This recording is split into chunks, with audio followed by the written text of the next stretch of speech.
It's part of emotional intelligence. So we cannot say there is nothing written in PMBOK about emotional intelligence. Quite a few points are already highlighted.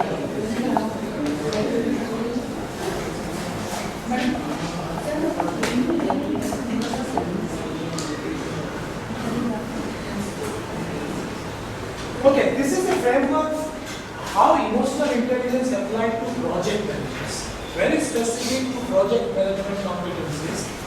So we start with self-awareness. That is a step that you have done today.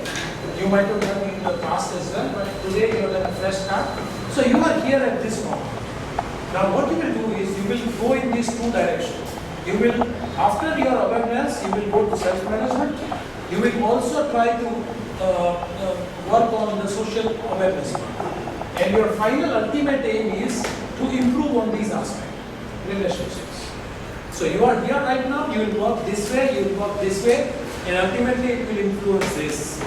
And after these two, the fifth dimension is leadership. Leadership.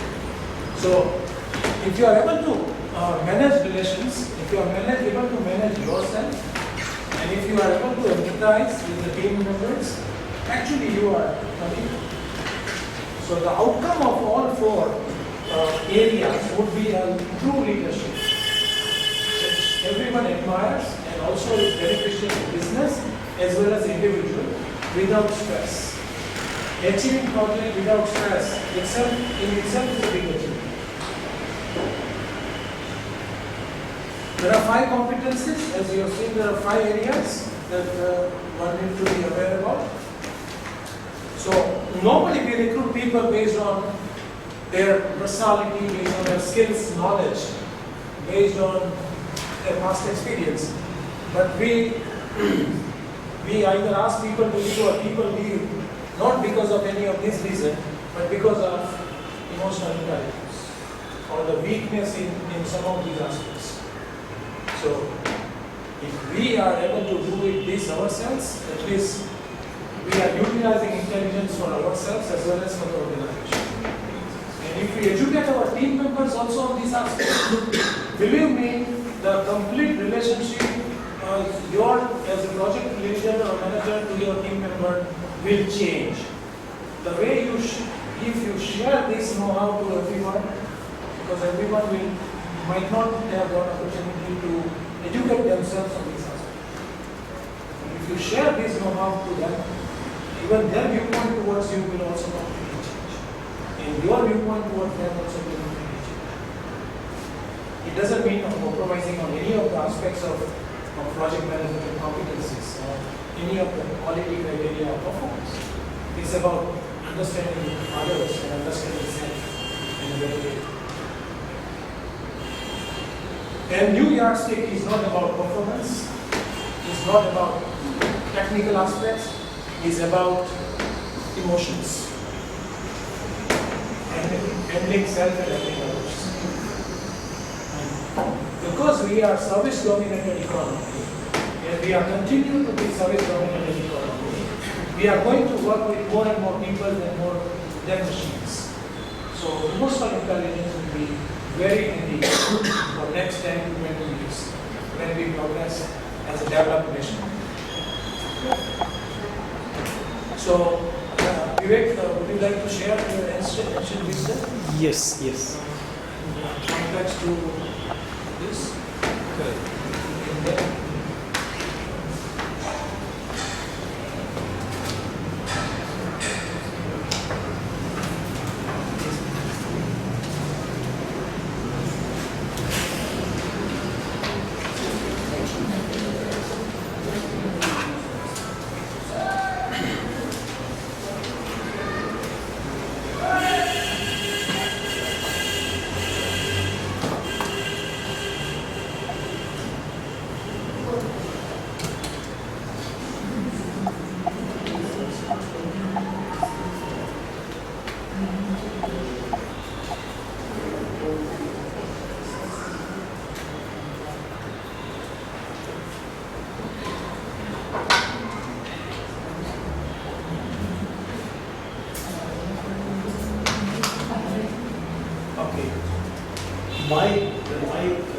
My is the extension to what he has said, and basically about the mainly focus on the curing part, not the disease part actually. And that's what I'm trying to bring it here, that our Western development or Western analogy is more on analysis and finding out where the defect is. But when it comes to curing part, it's not very sound solution as such. What happens actually, you see, if even in the case of medicines we normally use actually, right? You have state-of-art equipment to diagnose what problem is. When it comes to curing, you have to suffer a lot. There is no straightforward of curing, though there is a lot of advancement. So if I'm the person, what I do is I try to avoid as much as possible the medicine, especially English medicine. I say what I try to do, I try to go to some vet or some Ayurvedic practitioner, some homeopathic practitioner, and try to find that if I can find a solution there. Not everybody, but this is my more my understanding basically, my way of working as such. And when I do not find any solution out there, then I go to an allopathic doctor and say, let's try to figure out what is here, and seeing that like what minimum you can take, and because you take one medicine, it cures one thing and develop another problem. So what is the Western system, which is now like we are talking a lot emotional intelligence. We are talking a lot about emotional intelligence today. But is this matter of today? The person is fundamentally emotional. When child born, there is no intelligence. Intelligence is there, but first emotions come and then intelligence. So what is more fundamental to the person? The emotions are natural. Mind, you can control your emotions. So it's not today's philosophy. It is an age-old philosophy. It is not of like 85 or 70s philosophy. It is very, very old. Basically, why we are talking about it? Because the kind of industrialization happened in Europe or in America later. It's a completely focused on efficiency. How to get efficient, become efficient, how to get out of person as much as possible. This whole philosophy is around. I try to show you one video. Maybe just see that video. This is actually a funny video. This is Charlie Chaplin video, but it will show you that what kind of thing actually, how the industrialization actually has come.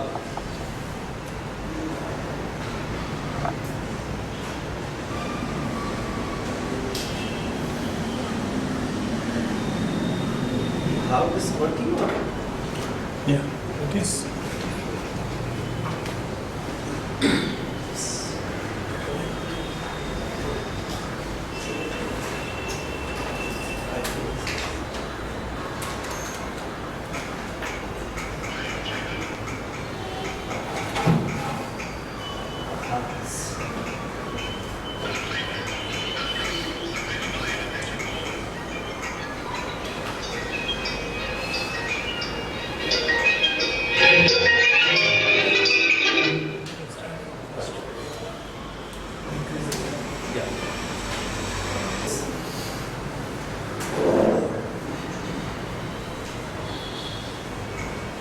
It is basically a picture that this is how the industrialization used to happen, that you get the efficiency without considering a man as a man or the person as a person, but considering him as a machine. The more further was there, but we don't have time in that. So the emotions actually considering nothing.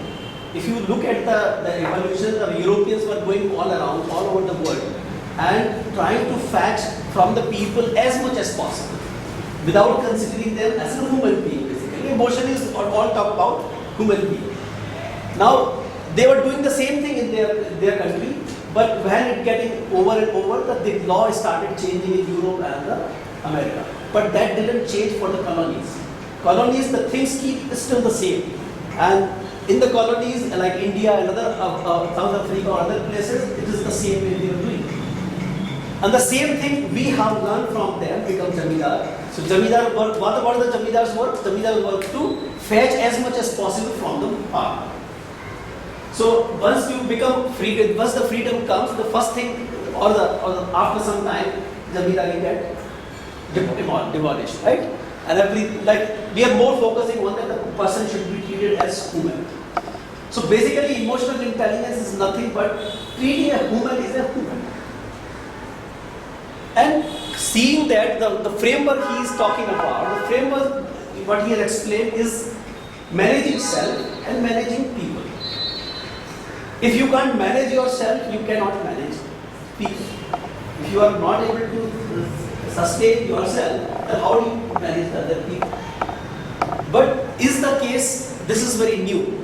Is this all very new? If you see the ancient Indian system, at least it is 5,000 years old, because the Mahabharata, the Gita we talk about, a lot of people are studying Gita and fetching a lot of ideas from there to how we can have better managers. It is at least 5,000 years old. That's what the understanding is. And what Gita is talking about is or the Ved or the particularly the Upanishad Ved and the Gita. Gita is normally called as an extract of the Ved and Upanishad. So what they are talking about is how you actually become a person. First you become a person and help other person to become person, make a person. And then you do become a technical person. So if you look in the past, if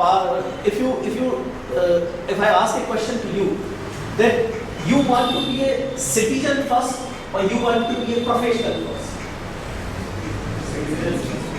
Citizen first. But just look at the education system we have. Are our schools making a person a citizen first or professional first? All our misery is because of this.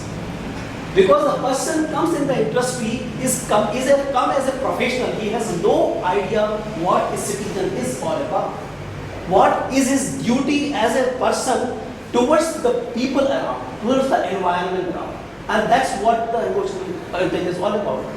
Look at the earlier scholars. The astrology is not new for India at least.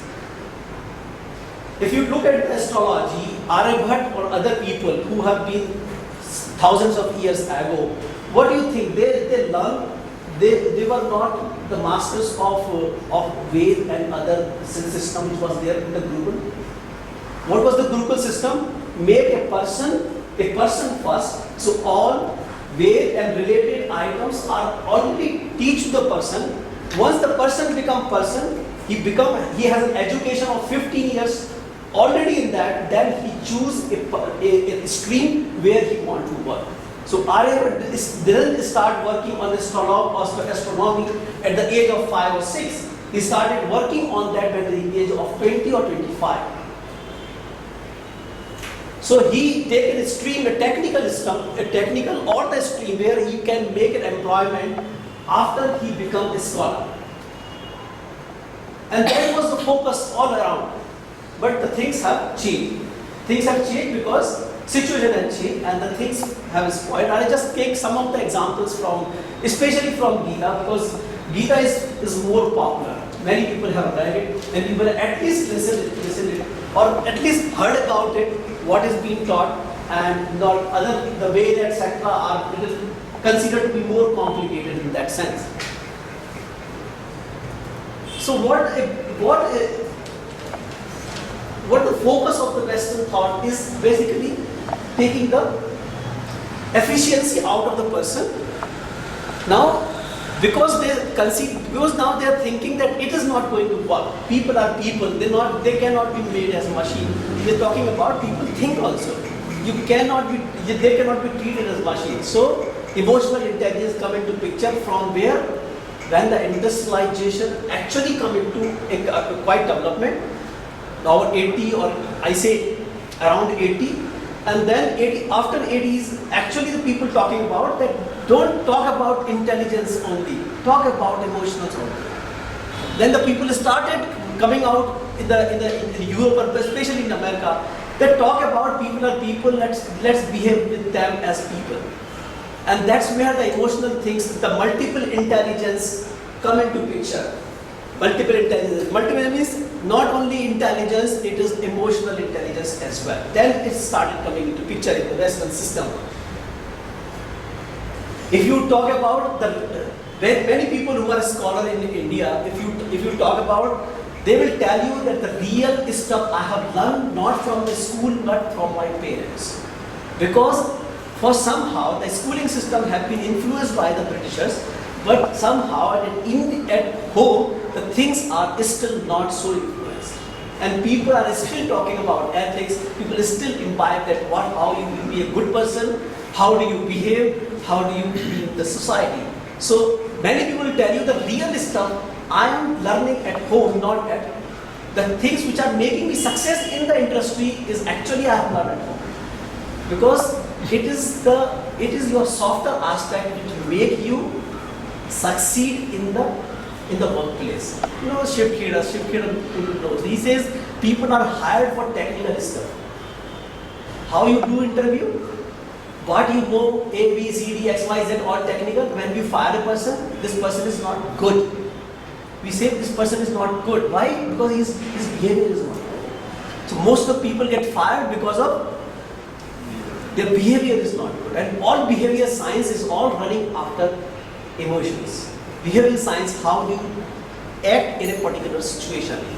No technical stuff actually work there. And that is much more effective than your technical stuff.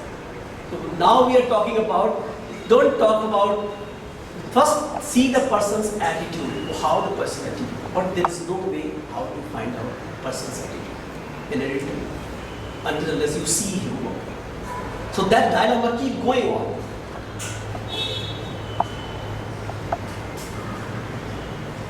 Basically, if you see from the Western side, that this is still evolving. You have not reached the place. Now you have taken a test. So test is not actually waste, but the thing is that this test is still in a question.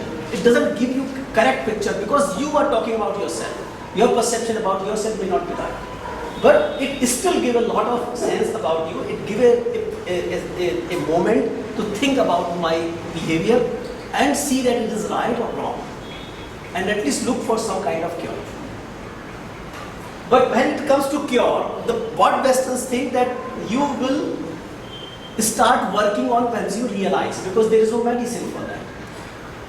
But Indian system provide a medicine because it talks about identifying the root cause of the negative emotions and how convert that into a positive emotions.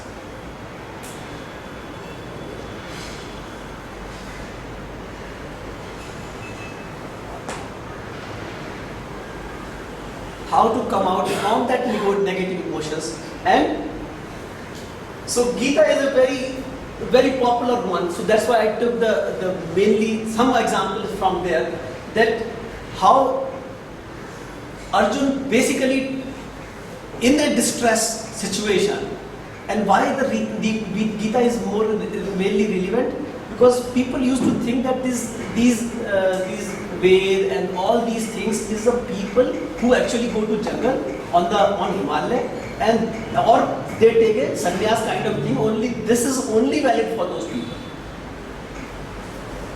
This is not for the general public. But here what happened in Gita, actually the discourse is for the person who is doing the most critical work in his life.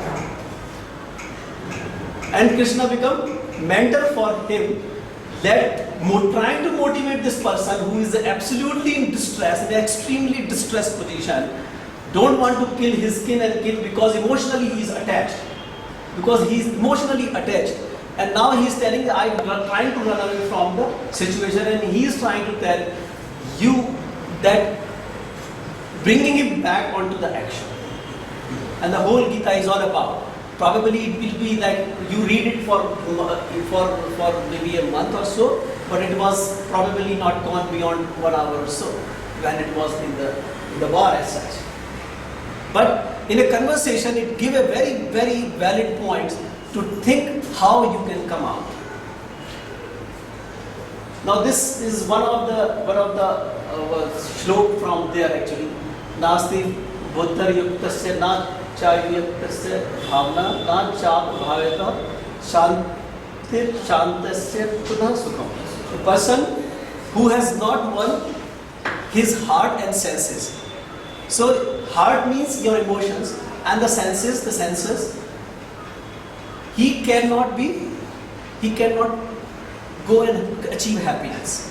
So if you are not controlling your emotions, if you are not winning your emotions, your own self, you cannot achieve happiness. Because you have to get the peace, and without that control you cannot get peace, and without your peace you cannot get happiness. Some more here is Dhyayato Vish. In the same context, that once you get into negative emotions, so you have to control emotions. How? When you control emotions, especially when you are in negative emotions. So when you get into negative emotions, how to find a remedy for that? When you are in extreme anger, yesterday only, I think today only, I read in news actually, a person who actually fighting with his wife actually killed the wife in the fighting. So how extreme you can go in the negative emotions, you just can't think about it. So this is where I say you have learned if you have learned lean, you might have learned 5Y, probably this is 6Y. This is not 5Y. So Dhyayato Vishyan Puls Sangaste Shush Jayate Sangaste Jayate Kama Kama Krodho Abhijayate. So thinking of object, when you think your object, you get attached to the object. When you attach to the object, you come into desire. And the second shlok is the same sequence with it. Krodha Devati Sammoha Has Smriti Vibhram Smriti Prashant Buddhi Nasha Pranaschati. So what say? Thinking of object, you attach to object. The object bring the desire bring the anger bring the delusion bring the loss of memory, the loss of memory bring lose the sense of discrimination. That is, you lose your buddhi actually. So you lose the sense of discrimination between good and bad, and once you lose the sense of good and bad, basically you lose yourself, you perish. So what happens? What is the reason for my misery? Is because I have lost the sense of discrimination. Why I have lost the discrimination? Because I have lost my memory. Why I have lost the memory? Because I am in delusion. Why I am in delusion? Because I am in anger. Why I am in anger? Because I have a desire to achieve something. And why I have a desire? Because I have attached to something. So simply, if you see a 6Y or 5Y, whatever you apply here, that your reason for all misery is your attachment. So whenever we are in distress, we have to feel that what actually I am trying to gain out of this distress, and can I live without that? Is it really necessary for me to live in it? Is it really so important? So you get a letter in front of you, your promotion has not happened actually, right? You will be expecting like anything. What emotions you have in your hand? The same kind of. You get an anger. Why? I did so much but I didn't get anything. And what is the reason? The direct thing that you have attached to promotions. Now you look at that, without promotion I can live or not. But what will happen actually? Right? See, direct connection you can find out. This is very famous one, right? Karmadevadikalaste ma phaleshu kadachana ma karm phal hetu bhurma se tangur satru karmani. So this is very famous, one of the famous verses of Gita, right? Your right is in work. So what is the remedy for that? How you get detachment? You can get detachment when you think that the outcome is not actually in your hand. So you detach, because the thing which you are trying to take, the promotion or the anything else, is actually not in your hand. It's the God given. What is the right you have is to what? And if you want, things will come to you.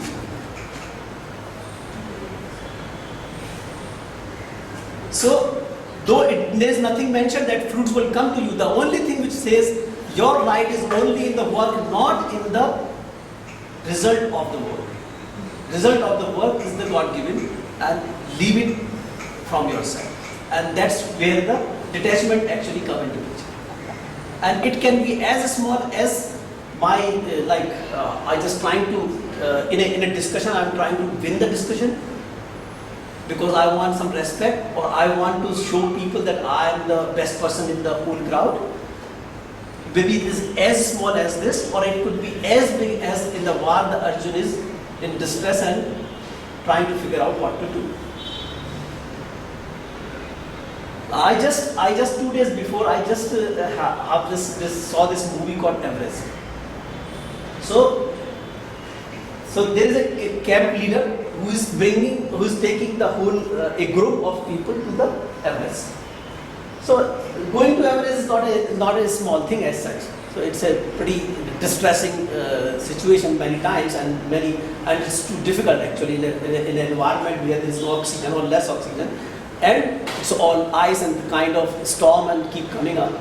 So this person actually, when people are going, tells that our job is just not to take you there, but bring you safe back. So now these people go there, practice something, go to the Everest. They reach also. The person who is the leader of the camp actually reached there also. When returning back, because not everybody goes on the same pace, one person who is quite like as such having a lot of willingness, and actually he brings some concession for this person to bring him. This person is just below the peak actually, and this person, and he says that you are too tired, it is just not possible for you, we have to return by 2 o'clock, please let's go back. And this person say, I don't want to go back, because I know I cannot come again here, so I want to touch and then go back. This person tried to explain him that this is not, you may not reach, or if you reach, we will be too late, and it will not be a good idea to delay it. But this conversation happened. Ultimately, that person actually refused that he will give up. He say, I will go and come back. Then this leader actually say, okay, let me take you and bring you back. Now the thing is that this is the dilemma actually at this time, and what it says, when you have to, what thing you have to consider to take this decision that this person should go there, I should support him going there, or I should press him to go back. What should be considered? What should be your driving criteria in this situation? Because it's a life and death situation now. If you are not returning in time, every now and then storm keep striking the peak, and if you are so much tired anyway you are there, and you may not be able to face the storm anymore. So what happens? How do you bring this person? How do you bring this situation? How this person actually, what basis this person take a decision? And that's the dilemma we all face, right? On one side we have a duty, another side we have a sympathy on the person. So what should we do actually? So if you look at this, the answer came from here actually. Whether to forego his duty as a Kshatriya to fight, or go ahead and kill his kin and kids, or for attaining the kingdom. And so what should be done? What Arjun should do?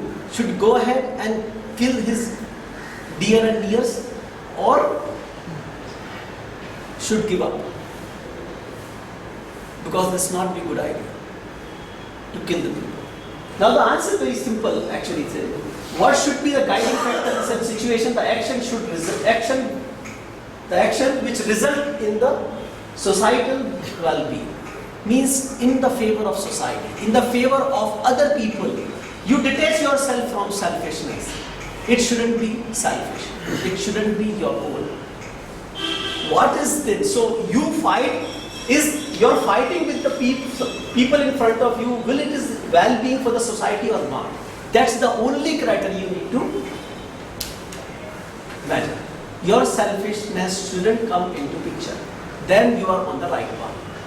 And therefore, what it turned out to be that what Krishna says that the people in front of you are not your dear and near. These are the evil powers. If you don't kill them, they will destroy the whole thing. And therefore, your duty is to fight and remove this evil from the earth. That's the whole thing. What he is continuously explaining in different ways. So what actually these all Gita and other things keep teaching us is that we need to create a balance between man and buddhi, that is the heart and the mind. There is no intelligence quotient is required, but emotional quotient is required, and the real win is balancing between.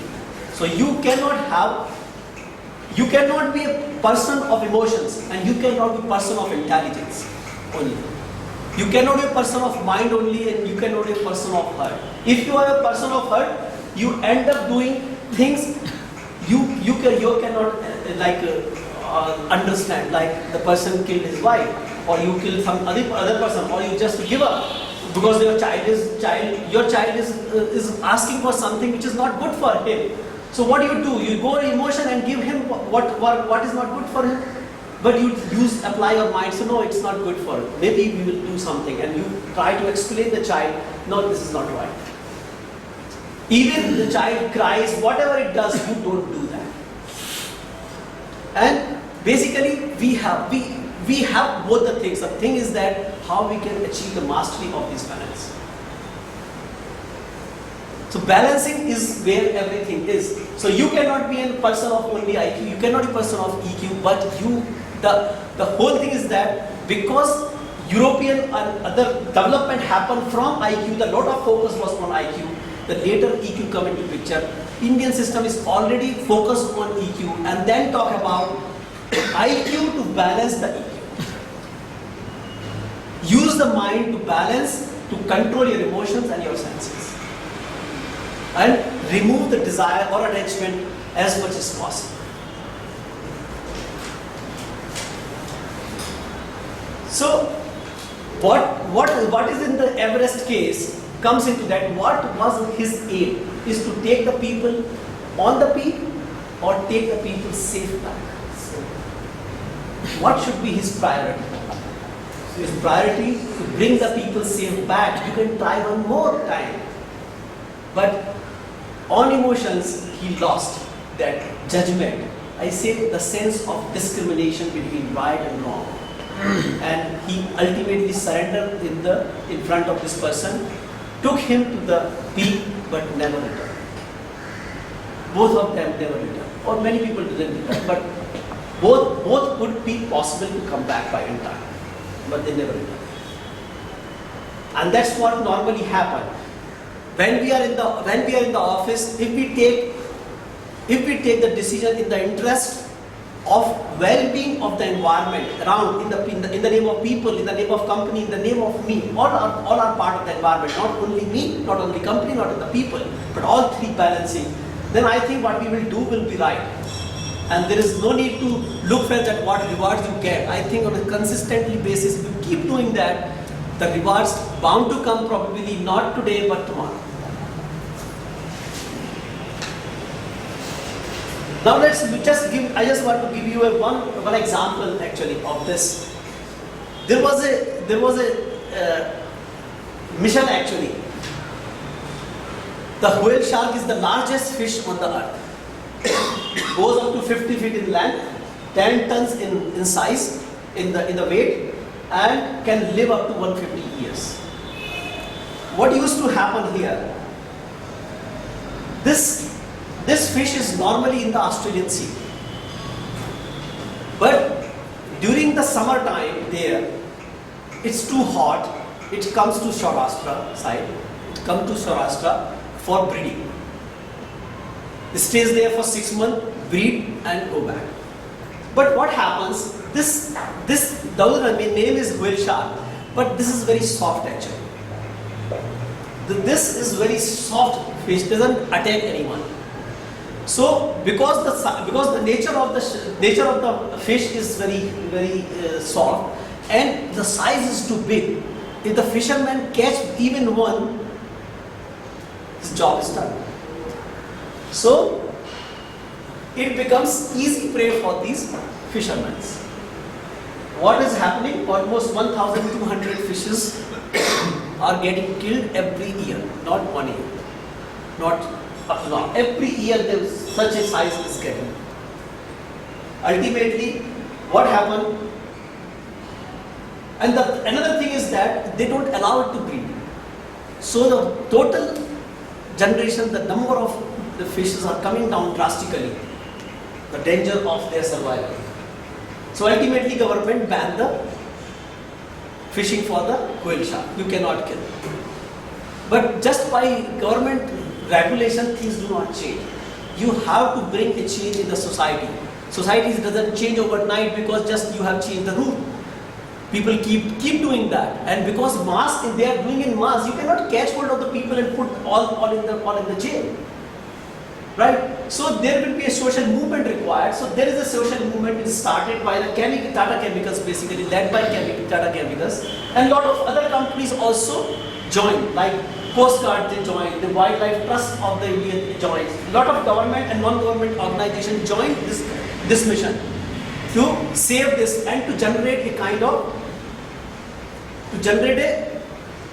awareness in the fishermen not to kill the shark, and also telling that this is against law. Now it is not legal to do so.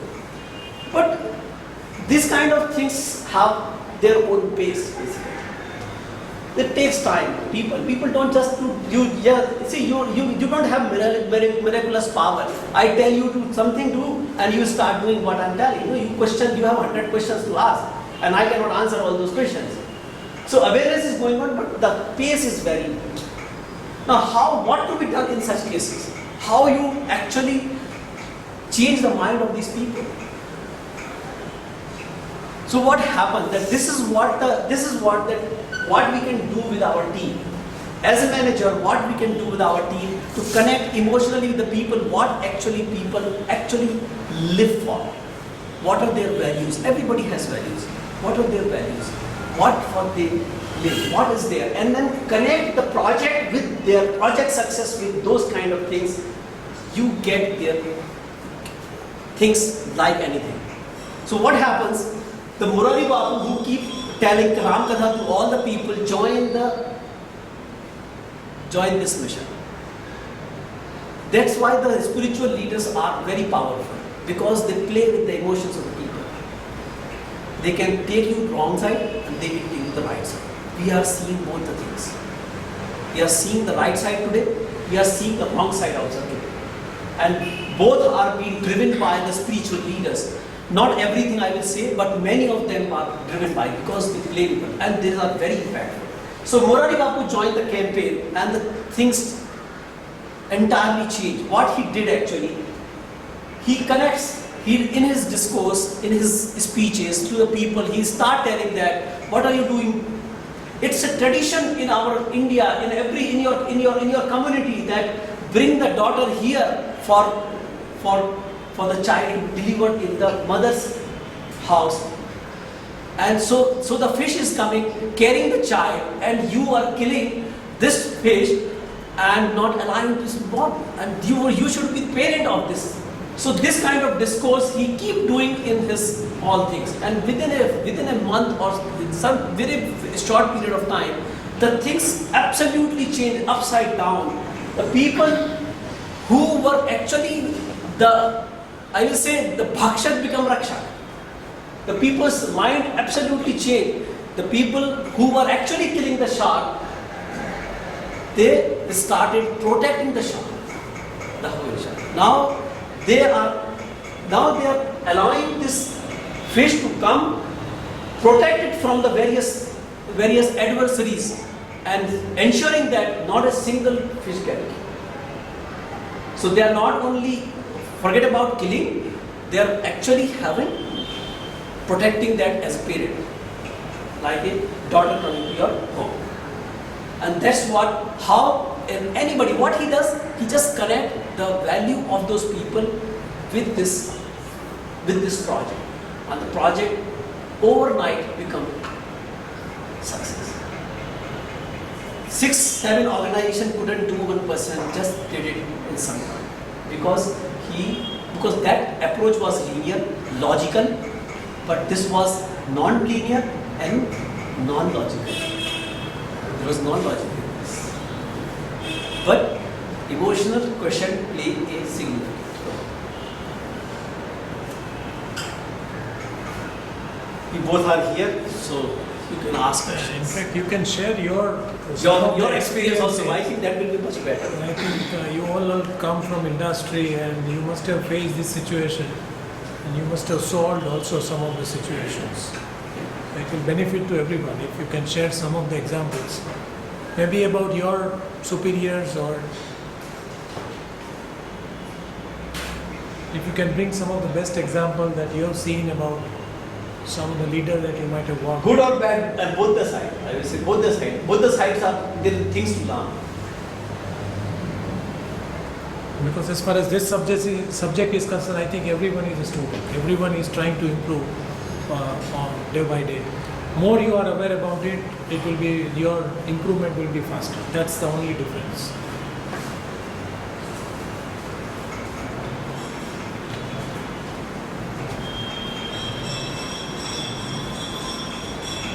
So emotions drive thinking, thinking drive behavior. Behavior is spotted. Behavior is nothing but a symptom, and often we treat symptom. That is the problem in industry. One more thing I will share, that many of us think or try to live two lives actually. One at home and one at office. And person is not like that. You are you. I am I. I behave. When I face a spontaneous situation, I act exactly the same way as I act at home or as I act at office. There is no difference. But our environment in office and in home are very different, because it is more Western culture which we normally follow in offices, and very Indian culture we follow but we are one person. If we improve at home, we automatically improve at office, and we improve at office, we automatically improve at home. So there are safe ways to experiment. If you have a problem at home, you experiment at office. If you have a problem at office, experiment at office. Mostly for the working ladies, like emotional intelligence, it must be there.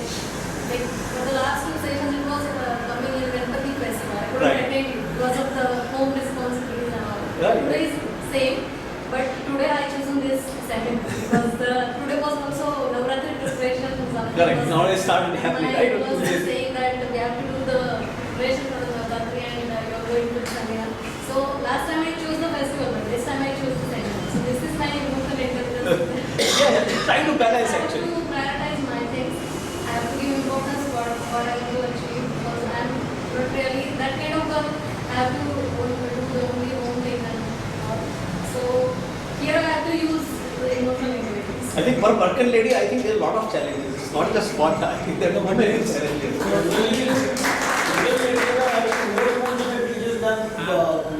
Sorry? Generally, female has more emotional intelligence than male. Absolutely right. Because they all the time they Man are is more logical, yes.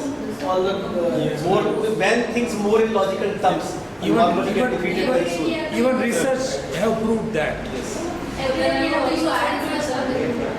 I would also add to it. Definitely, what he said was fantastic. That women have more importance. But in the last few years, I can see all the men accepting the fact that shows that they have a little. Some emotional improvement is there. Definitely, it's just a fantastic thing to accept and to acknowledge that fact. I don't think there is any choice actually. Absolutely.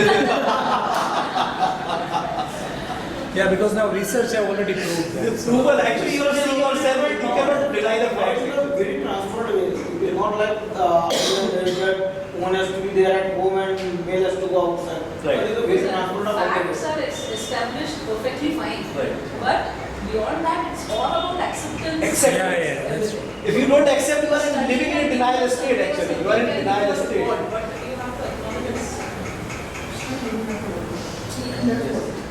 That's why I'm saying a lot of challenges for the movement. If we respect the difference of opinion, then it is possible for us to implement this. Right. But actually, this is a matter of practice actually. How you practice, cautiously practice and think about what is right actually. This is very important that you have a sense of discrimination, that what is right to be done. And it's not easy in most of the cases. Very difficult. You have to convince them upon genuinely. Yeah, it's very normally tough. You can say that it is an Everest story, that you can say that taking this person to the peak is also is one of the aim. And bringing him that, yes, he might have think out कि जाके आ जाएंगे वापस, नहीं आ पाए. Now, if you say in the military what the people are teaching, that first is the country, second is your person, your companion, and the third is you. So you sacrifice for a companion actually. But what happens when your companion and you both are in danger? Should you not run away and strike again? That is what this is a thing which momentary are there. Within a moment you have to answer. If you are prepared, you can answer. Otherwise, you will keep thinking and take a different decision altogether. Because the car is on the your car is running actually. It's not a stop and you can think and so it's a meter is down actually. You have to take a turn right, left or right. Or a smash.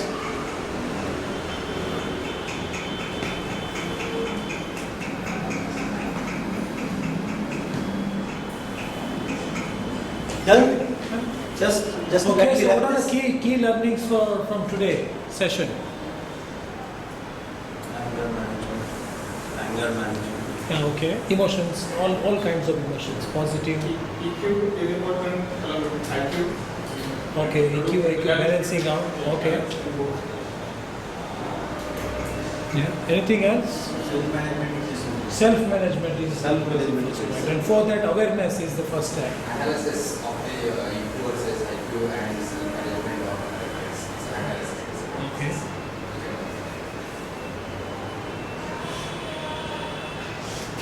Let me wrap up.